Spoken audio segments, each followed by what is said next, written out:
is Jason, the Gaslight Baker Theater. We're continuing to put up online content for you to view during the quarantine time that we live in right now. I'm going to continue reading the original adventures of Hank the Cowdog, which is the first of the Hank the Cowdog books by John R. Erickson. Make sure you take a look down below and you should be able to find some links that we've put in. And just go check out all kinds of Hank the Cowdog goodness. I'm going to continue right now with Chapter 4, The Boxer.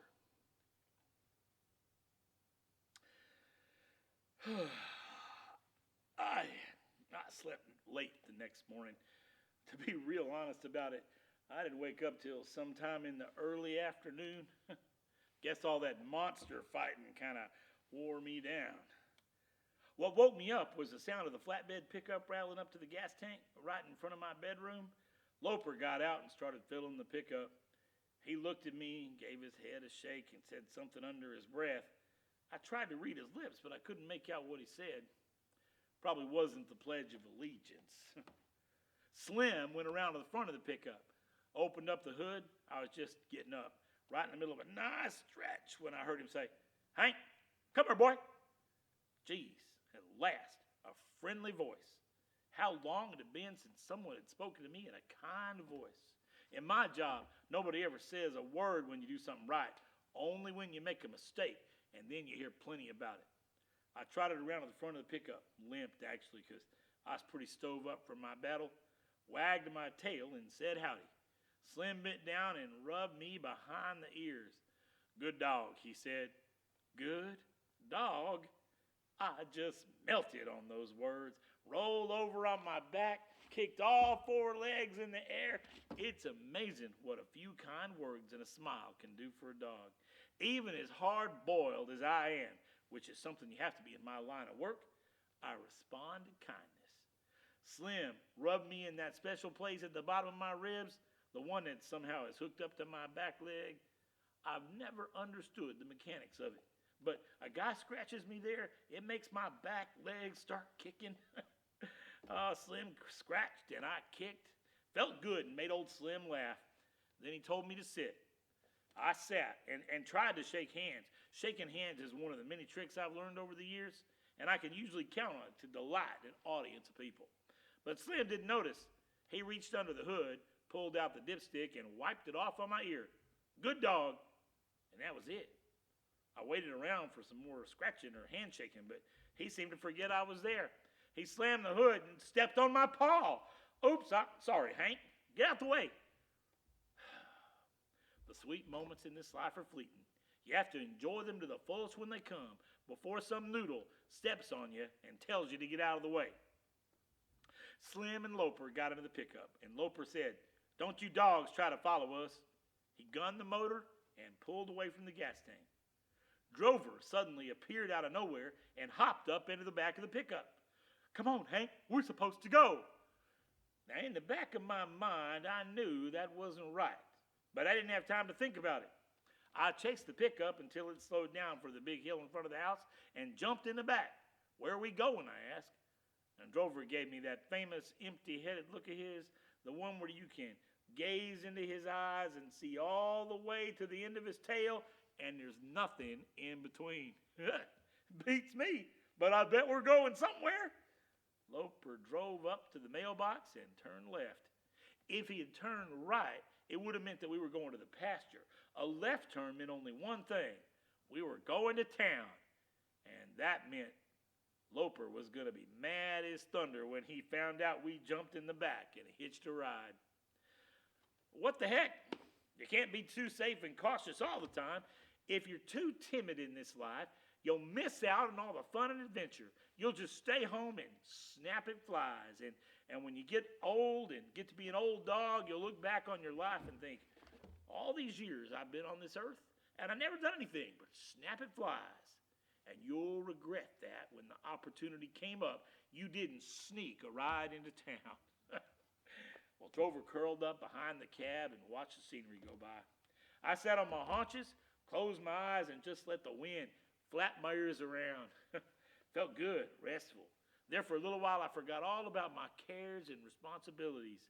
That lasted till we got to the highway. Loper pulled onto the blacktop and started picking up speed. Well, the wind began to sting, and my ears flapped a little harder than I like them to flap, and the crumbs of alfalfa hay on the pickup bed started to swirl around. Whew, I laid down beside Drover. Say, before I forget, I want to thank you for all the help you gave me last night with that monster. He gave me a shy grin. Oh, that's okay. It was the least I could do. It sure as heck was. If you'd done any leaster, you'd been fighting on the other side. The shy grin disappeared. You mad about something? Forget it. I didn't want to talk. Alfalfa leaves were getting into my mouth. I slept all the way to town. Next thing I knew, we had slowed down and were coasting down Main Street. I sat up and took in the sights. A bunch of stores, street lights, several stop signs, a couple of town dogs loafing around, and a big tumbleweed rolling down the middle of the street. Loper drove into a parking place in front of the Waterhole Cafe, beside 2 or 3 other pickups that looked like cowboy rigs. When he got out and he saw us back there, he gave us the tongue lashing I'd expected. It was no worse than usual, not bad enough to make me regret that we'd hitched a ride to town. He told us to sit, be good, and don't bark. Then he and Slim went into the waterhole. For 5 or 10 minutes, we concentrated on being good, which was a real drag. And then I heard Drover go, psst. He jerked his head towards his pickup that was parked next to us. In the back end, fast asleep, was a big, ugly boxer dog. We both moved up to the side of the pickup bed and stared at him. He must have felt our eyes, because after a bit his head came up and he glowered at us with a wicked expression on his face. What are you staring at? Just looking at the sights, I said. What's your name? Puddentane. Ask me again and I'll tell you the same. I guess Drover didn't understand what that meant, so he asked, what's your name? John Brown. Ask me again, and I'll knock you down. Drover gave me a puzzled look, and he said, how come they got you all chained up? He was tied to the headache racks of the pickup with a piece of chain. So I won't kill any dogs. You kill dogs? No fooling? Drover asked. Just for drill. I prefer bigger stuff. That sort of ended the conversation. Puddentane went back to sleep, and I got involved with a couple of noisy flies that were bothering my ears. Took a few snaps at them and didn't get anything. Next thing I knew, Drover said, what would you do if we peed on your tires? The boxer's head came up real slow, and he turned them wicked eyes on little Drover. What did you say? I said, what would you do if we peed on your tires? Drover, it made me a little uneasy the way he was talking about we. The boxer set up. I'd tear off your legs and wring your neck. But how could you do that when you're chained up? Drover, the boxer lifted one side of his mouth and unveiled a set of long, wide teeth. I'd bust the chain. Looks pretty stout to me, Drover. It ain't stout enough. Just curious, said Drover. Big and Ugly went back to sleep, and I got back to them flies. One of them was big and green, also a little slow on the uptake. I waited for my shot and snapped. Got that little booger. Then I had to spit him out real quick. Boy, did he taste foul. Whew. It seemed to me I heard water running somewhere, and I glanced around and saw Big Ugly's head come up. He'd heard it too. Drover had just wiped out the left rear tire and was going towards the front one. Seemed to me this was some poor judgment on Drover's part. The boxer sprang to his feet. Get away from that tire, runt. No 2-bit Cowdog's gonna mess up my tires. I didn't like his tone of voice. I got up and wandered to the side of the pickup. Say there, partner, maybe I didn't hear you right. You weren't suggesting that there's any 2-bit Cowdogs around here, were you? I ain't suggesting, buddy. I'm saying you're a couple of 2-bit Cowdogs. Do you mean that as an insult or a compliment? Cowdog don't mean nothing but one thing to me, sorry, and 2-bit. I took a deep breath. Oh, dear. Drover, the dust seems kind of bad all of a sudden. Why don't you wet down that other tire? He grinned, hiked up his leg, and let her rip. The boxer went nuts when he saw that.